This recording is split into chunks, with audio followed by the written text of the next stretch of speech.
is mini DV tape number 13. We are on page 41. This is No Good Wood, Yonkers City Court, Charles D. Wood. He's saying that I sent only a few receipts. That is a lie. So what do? I reprint volumes and volumes and volumes and volumes of receipts and evidence and proof.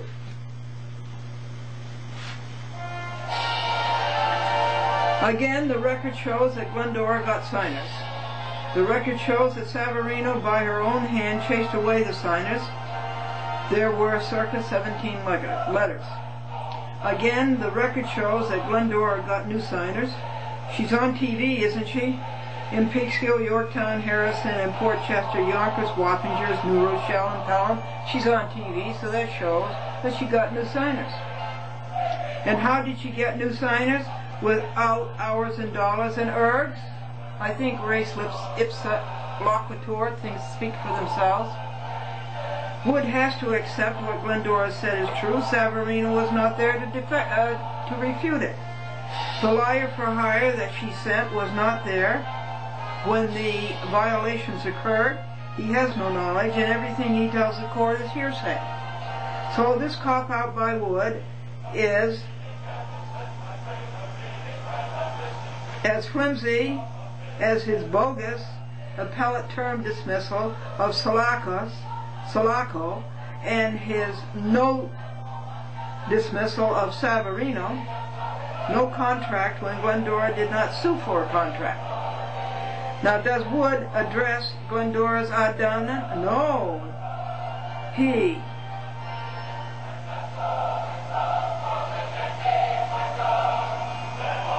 something eschews it. The ad damnum is printed herein in green, so everybody can see it. Leave it to Wood to wallow in the trivial while overlooking the monumental, to wit, the ad damnum. Did Wood address the ad damnum? The ad damnum is, the answer is, no, he did not. And here is the ad damnum showing the mileage, showing the hours, showing the dollars, and Wood doesn't even talk about that. Why? Because it's the merits of the case.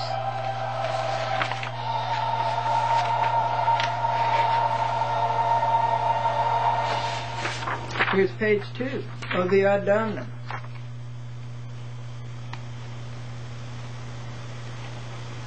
Adding it all up.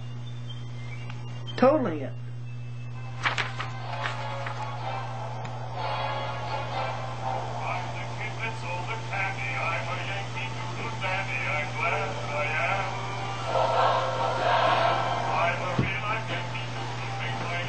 George M. Cohen. The actual damages, folks, up to this point is $29,400 plus $386 for print, post, and travel at $29,786, of which only $5,000 is reclaimable in a city court in the state of New York, Yonkers Court. On page 46, Glendora says, when Savarino chased away Langelotti, Glendora had to go back to Harrison twice to find Cacciola. When Savarino cheated away Nanvaro and Tony Muley in Yonkers, Glendora had to go back to Yonkers and get new signers. When Savarino cheated away again Ogden and Connor in New Rochelle, Glendora had to go back to New Rochelle on Palm Sunday and get 10 new signers, one of which stuck. That would be George Paris. When Savarino chased away Eacock, Tybot, and DeCrenza and the Italian man, Glendora went to Peekskill and got another 10 signers, one of which stuck. When Savarino chased away 4 Yorktown signers, Glendora went back to Yorktown and got Mary Ravage. What more evidence does it take? The old signers are on record, they fled, and the new signers are now on record. How did they get there without mileage, gasoline, hours, and irks? You're just out to be crooked, Charles Wood. You're not out to be just. You're not out to be a good person.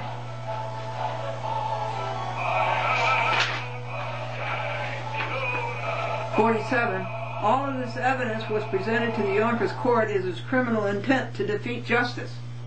That Wood overlooks it, and together with total incompetence to adjudicate. And the ad dominum was presented 3 times and ignored 3 times. This is Psi, the Greek letter Psi, it's the devil's trident. Forthwith, Glendora presents to you proof that Christine Savarino chased away Glendora's signer. These are the letters that were written by Christine Savarino to do away with the signers. Cablevision so arduously sought. They just want Glendora off the TV because Glendora tells the truth about Cablevision. Cablevision is a law. It's Cablevision's national duty to do it, and Cablevision, of course, shirks its duty toward public access, toward stockholders, toward subscribers. That's why they don't want Glendora on TV. This cost hours, dollars, and earth. Glendora was damaged way in excess of $5,000.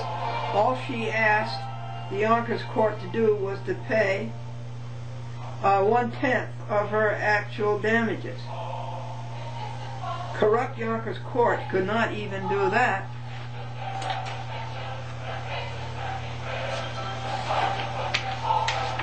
And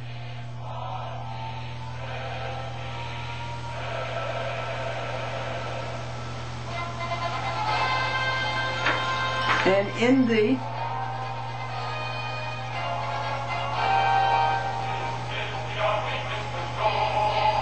end cost Glendora a couple of other $5,000. No pay raises for New York State judges. You see what I've shown you about these judges over and over again? Do they deserve a pay raise? No, you make them pay for the damages they have done to the courts. Make them pay us for the harm that they have done our courts. Here now is the written proof in Savarino's own hand of deliberately, willfully, and knowingly damaging Glendora by chasing away Glendora's signers. There is also audio tape proof, but the violators of the 4th Amendment, that's the illegal search and seizure down in the lobby of the Yonkers court, they took away all of my electronics.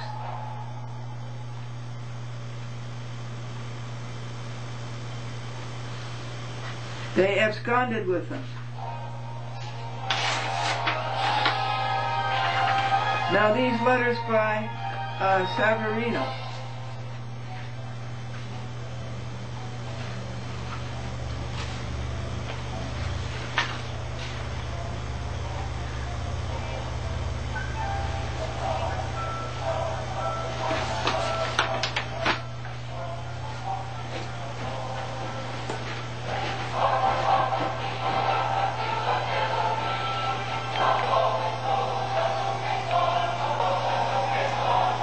Cablevision. Date. Benny DeFonce, Harrison. Dear Mr. DeFonce, as per our telephone conversation, I have canceled the program A Chat with Glendora in the Portchester Harrison system. I have enclosed the original contract and application. She buries the record.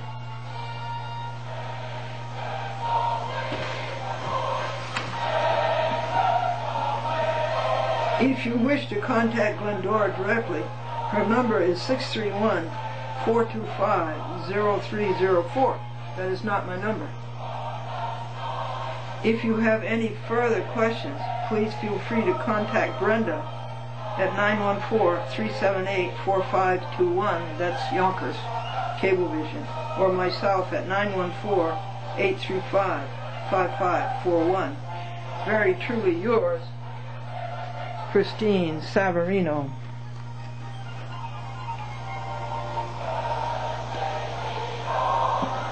Access Supervisor. She came in off the street. She knew nothing about public access. But because she would work for a low salary, they hired her.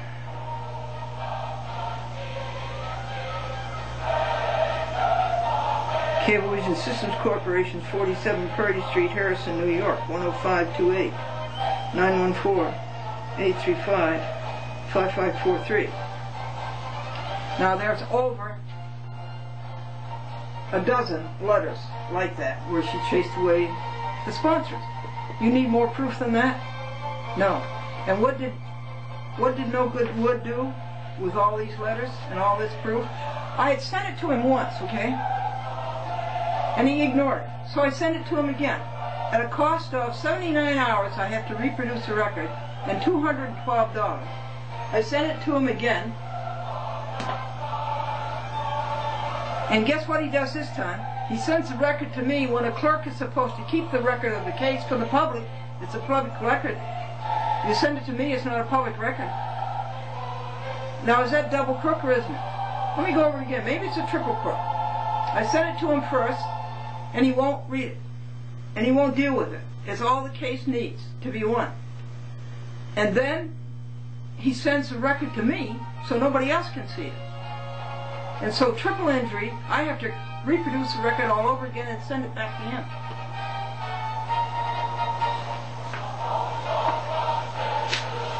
I'm having so much problems with lighting. I can't get good light.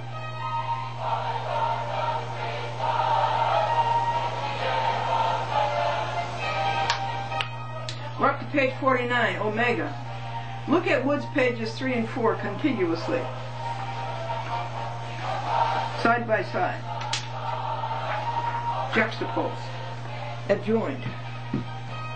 Here they are. Look at them contiguously. His pages 3 and 4. His slop was only 4 pages long. This is the next to last page and the last page. Look at them contiguously.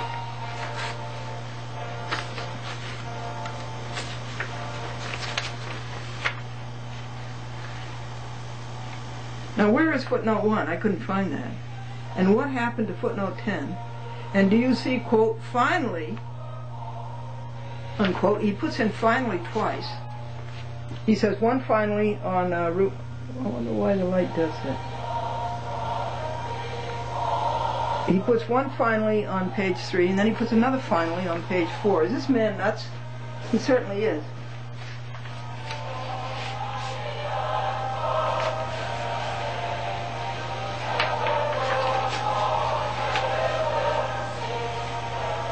Now this is another disjointed footnote, evidence of Wood's disjointed footnote thinking.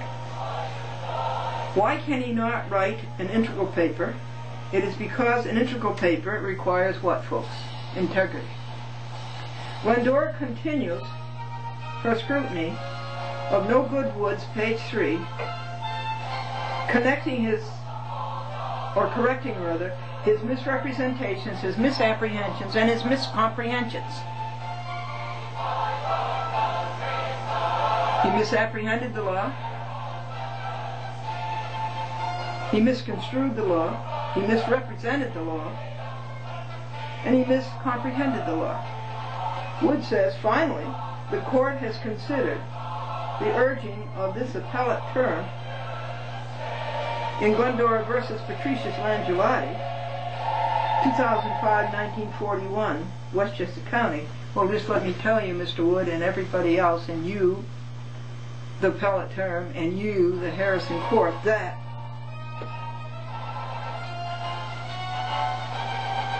as the first insert showed you, following page 25. There is no such case as Glendora versus Langelotti. Glendora sued Charles F. Dolan, Cablevision Systems Corporation, James O. Dolan, Matt Dill, Thomas Gardner, Peggy Anderson, Charles Former, Christine Savarino, Cecilia Masterilli, Robert N. Callaghan, Satterley, Stevens, Burke, and Patricia Langelotti. It was one case. And the stupid clerks in the Harrison Town Court, for some reason, misread the captions and made two cases out of it. It's just a stupid mistake.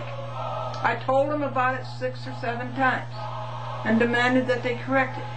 Not only would they not admit the mistake, but they never would correct it. That's the stupid clerks in the Harrison Town Court.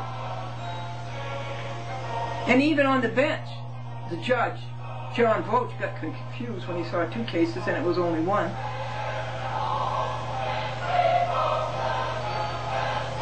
And then the stupid Harrison clerks sent the 2 cases instead of the 1 case to the appellate term, and I asked the appellate term to correct it, and I made a motion to that. It takes them for weeks. Oh yes, they made it 1 case again, but they did it upside down. They made it Glendora versus Patricia Langelotti, and there is not now, any case Glendora versus Patricia Langelotti. The case is Glendora versus Charles F. Dolan through Patricia Langelotti.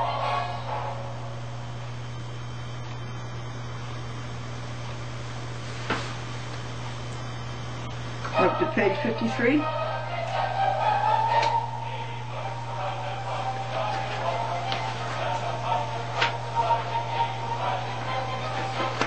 Pages are affectionate. They're stuck on each other.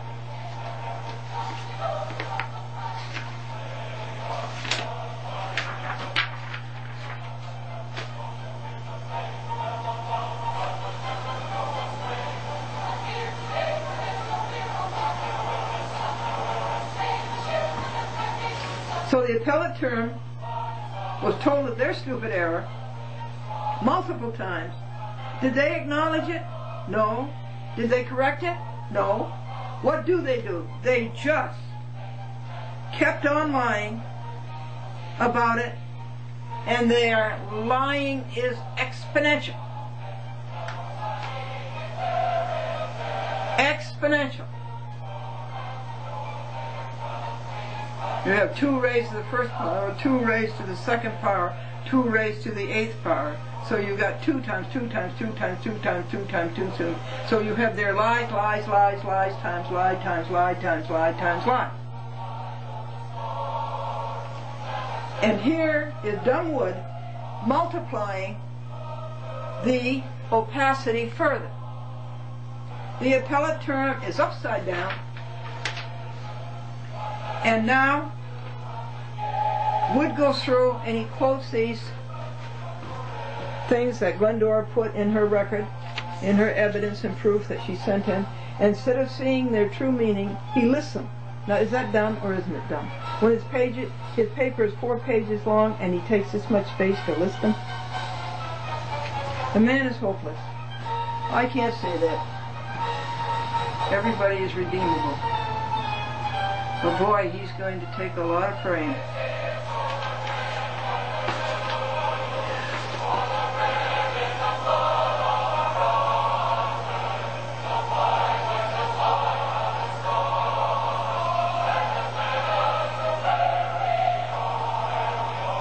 So be kind to your fine feathered friends, for a duck may be somebody's mother. He lives all alone in a swamp, where the weather is cold and damp. Can you read what he wrote? The toner is as faint as his thinking, and attempted articulation of the same. Let Glendora repeat. Wood has no Glendora versus Langelotti, and has no order from the appellate term. For a duck may be somebody's mother. He lives all alone in a swamp, where the weather is cold and Glendora is writing her prosecution of the appellate term.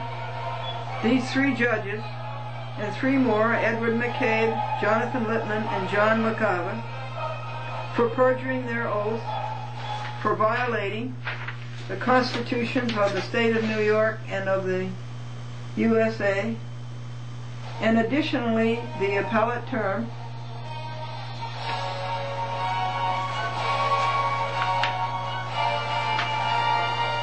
is a cheat. The appellate term, Angio Little, Kenneth W. Rudolph, and Melvin Tannenbaum, their lies, their double lies, their triple lies. They hide like cowards behind a ghostwriter who is another no-brain and another cheater and costs you another $70,000 a year. These appellate judges, well, they get $136,000 for being a Supreme Court judge, and they get something more for being an appellate judge. But the paper of the appellate term on November the 27th is a nullity because it is not signed, so that leaves you, Wood, with no appellate term decision to decide upon. It is a nullity. A paper to be in order has to be signed by a judge, and in this case by 3 judges.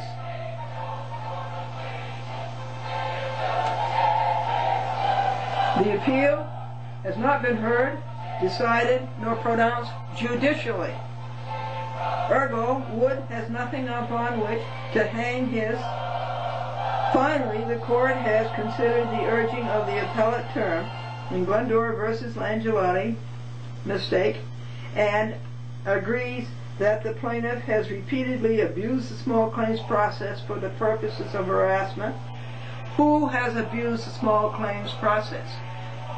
Charles D. Wood, Walter A. Sawrock, Christine Savarino, Tybat Salako, Jill DeCrenzer, and Officer Lewis. Who has had harassment? The above named. Who has done intimidation? Those are named above. And or self-promotion.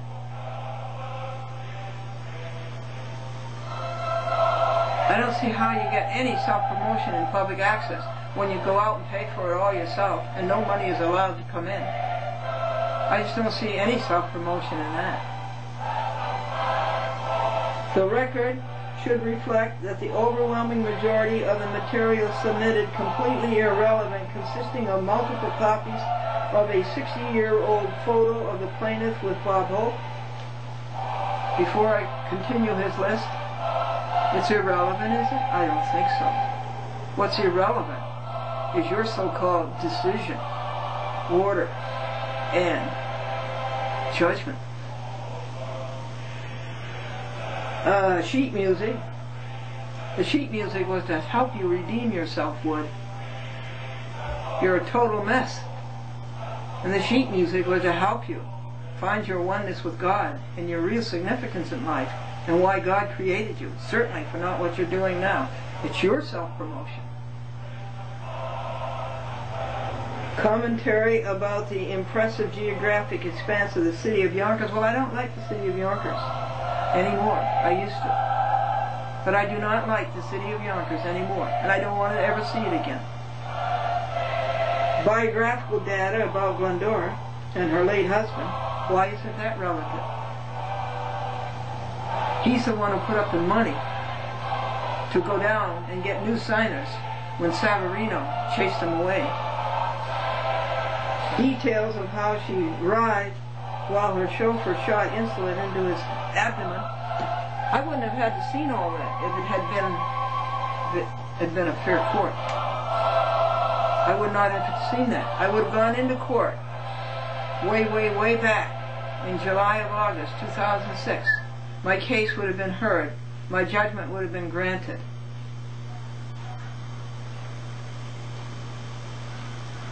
Way back when Maureen Mooney took me to court the first time. I wouldn't have had to gone a second time. It's your fault, Wood. A drawing of Judge Peter Lane.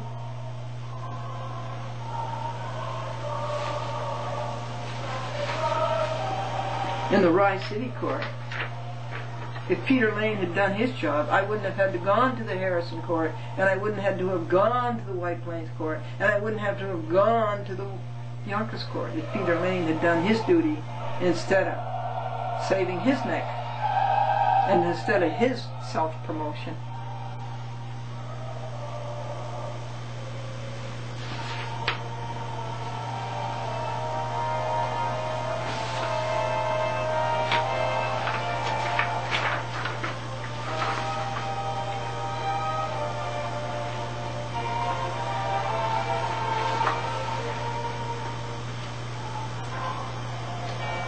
So Wood has violated both the federal and state constitutions inter alia, and by the 14th Amendment, numerals 3 and 4, he will lose his job and he will lose his pension.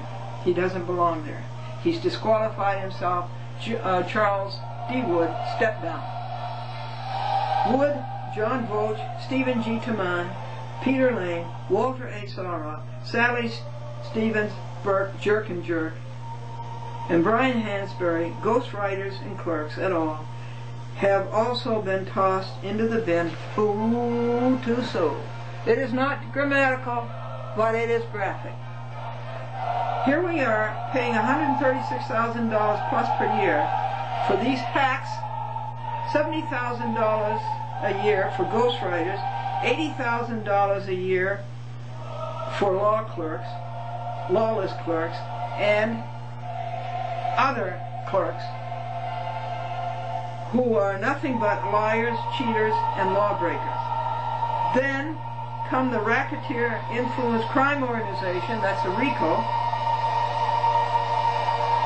18 Criminal Code, U.S. Code Section 1961, etc. The vehicle and traffic scam in municipal courts like Harrison, Phillipstown, and Yonkers and White Plains to finance these cheaters listed above. That's what vehicle and traffic is. These state troopers are pressured to meet quotas. We need more money, we need more money, we need more money. Come on, come up with more summonses. What the appellate term did in the Harrison case, ignorantly quoted by Wood, is a cheat. It is not anything but a cheat. And this is page 58.